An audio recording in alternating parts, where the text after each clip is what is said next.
what do you expect to see tonight, Connor, in this Thursday night football game?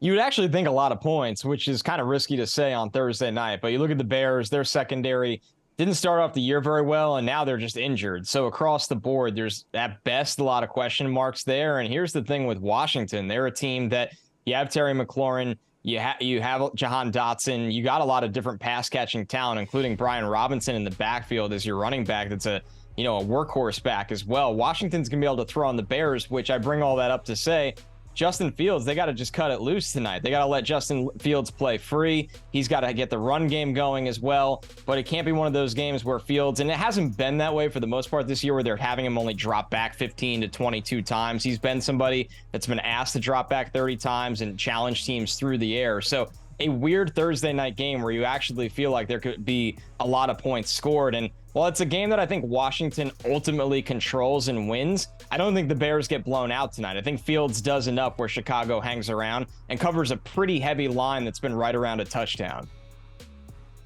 Yeah, and Connor, speaking of Justin Fields, obviously it hasn't been going well for him. There's a lot of questions around him.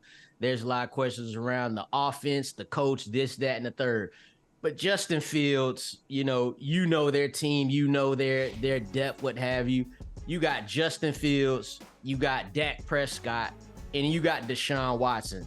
So, the Browns are 2-2. The Cowboys are 3-1. Dak, by the way, has the least amount of turnovers of any quarterback in the NFC East. And then you got Justin Fields. I feel like these three quarterbacks right here have been catching a lot of that smoke on social media this particular season. Dak mainly for the game-losing interception against the Cardinals. But then, there's some other first-round quarterbacks out there, Mac Jones, Kenny Pickett, and Joe Burrow, who is hurt but struggling. They're not getting enough smoke. Not that I've seen it, at least, especially when you're talking about a lot of first-round picks. Speaking of Joe Burrow real quick, how do you think what is this for them in week 5? Is this a must-win game for the Bengals, or are they dust? Are they going to miss the playoffs if they end up getting upset by the Arizona Cardinals? Because we know the Cardinals is live now. They live against anybody. Josh Dobbs playing great. Listen, Lawrence, it is a must-win game, and here's why. It's not because of the time of year we're in. It's the beginning of October. It's because not only do they have a lot of ground to really make up, they have guys that are playing or will try to play through injuries, and they are franchise players. Joe Burrow being numero uno, no duh. But you look at T. Higgins dealing with the rib injury as well. I don't know if he's going to suit up. It would be a really big surprise if he was able to play for this one. But when you hear T. Higgins speak this week, it sounds like he doesn't plan on being out very long, and that's pain tolerance, and that's no joke. So if you lose this game, why are you putting franchise players in a very dangerous situation where they clearly aren't getting better? But if you win this game, maybe you can gut through a couple more weeks and everybody gets right in the second half of the season, because we know what these guys can do. Burrow, Higgins, Chase. I mean, that trio can go up against anybody in the NFL. I mean, we've literally seen Joe Burrow go to a Super Bowl. Now, when you bring up, the Cardinals in this situation, it's almost, and this maybe is blasphemous to say, it's almost a surprise this game isn't a pick'em with what we've seen Arizona do. I mean, they're scrappy in every single game. It's not fluky with Josh Dobbs, right? I'm not saying Josh Dobbs is a top 12 quarterback, but they have Hollywood Brown. They have the rookie Michael Wilson, who caught 2 touchdowns last week. James Conner is a reliable 3-down back in the backfield. They're a scrappy team with a real, genuine offense. They don't have really any talent on defense, but they have a defensive head coach where they're trying to put the pieces together until they could actually draft and sign those pieces in the future. So Arizona's for real, and they're going to hang around in a ton of games. You have Josh Dobbs using his legs. He obviously can attack through the field with those 2 pass catchers on the outside as well. It's scary for the Bengals. I thought last week they would run over Tennessee and everything would get right in the world for them. I don't feel that same way this week, especially after how they were embarrassed by the Titans. Yeah, it was ugly last week. Let me go back for a second. I want to go back because, Lawrence, I got to admit, I saw your feed item on Justin Fields. I said, I got to hear this. Yeah. Then you had Justin Fields all the way or all day or something like that was in your feed. And so, look, the Bears haven't won a game, and I want both of you to comment on this. Yeah, Justin Fields, and he had a good game, a really good game last week. They didn't win it, but they're winless. The Panthers are winless, and we all know the Bears control their own pick and the Panthers' pick.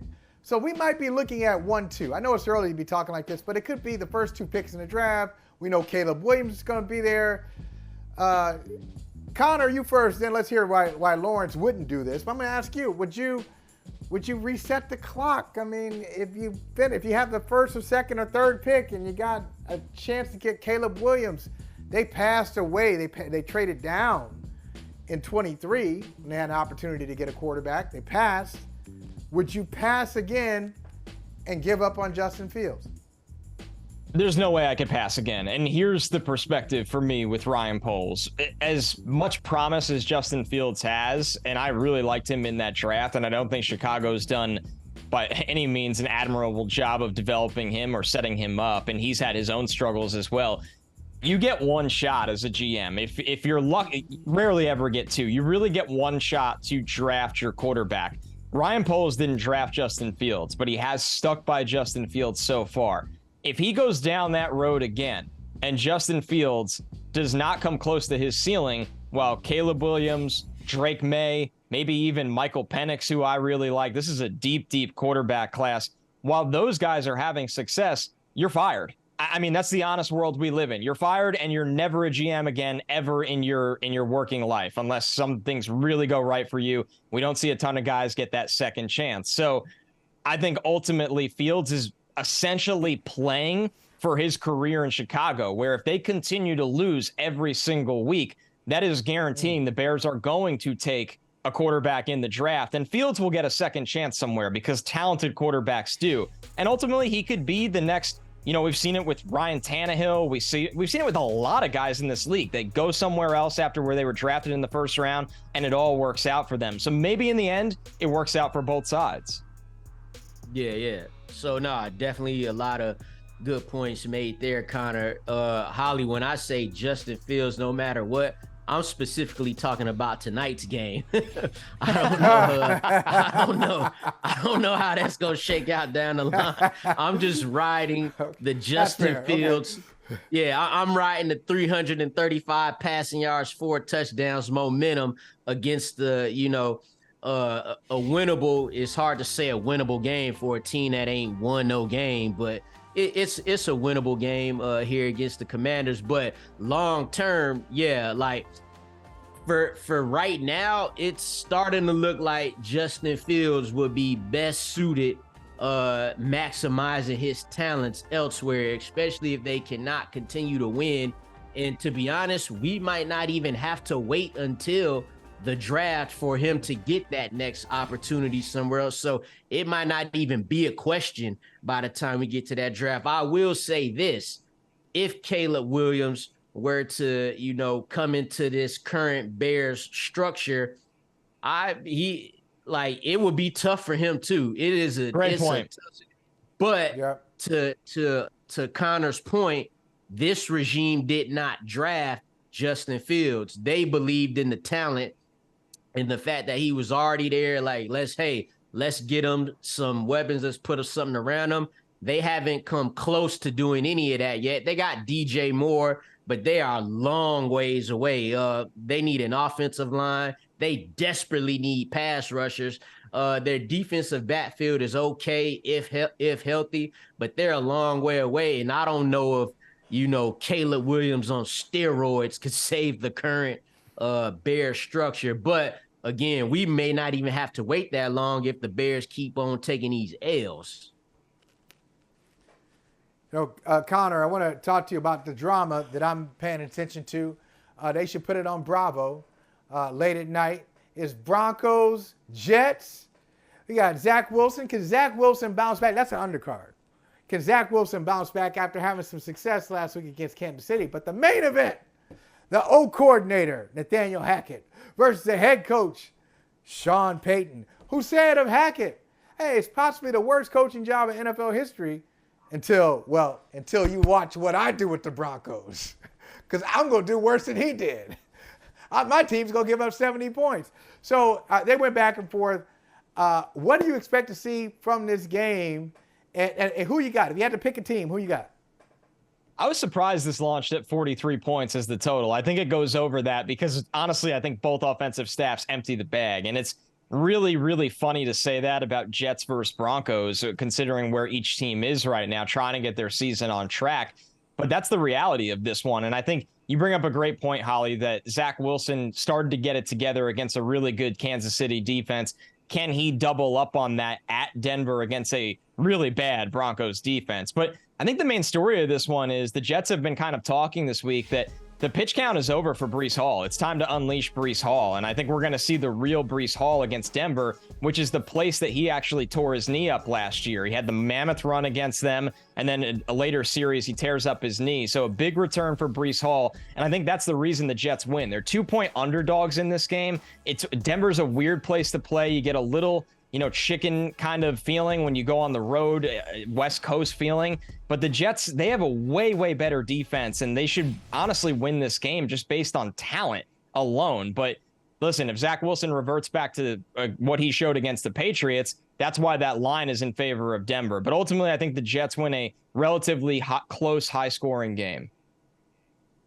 Yeah, I'm with you. And at the very least, I'm rooting for the Jets right now. Hey, I'm rooting for Zach Wilson.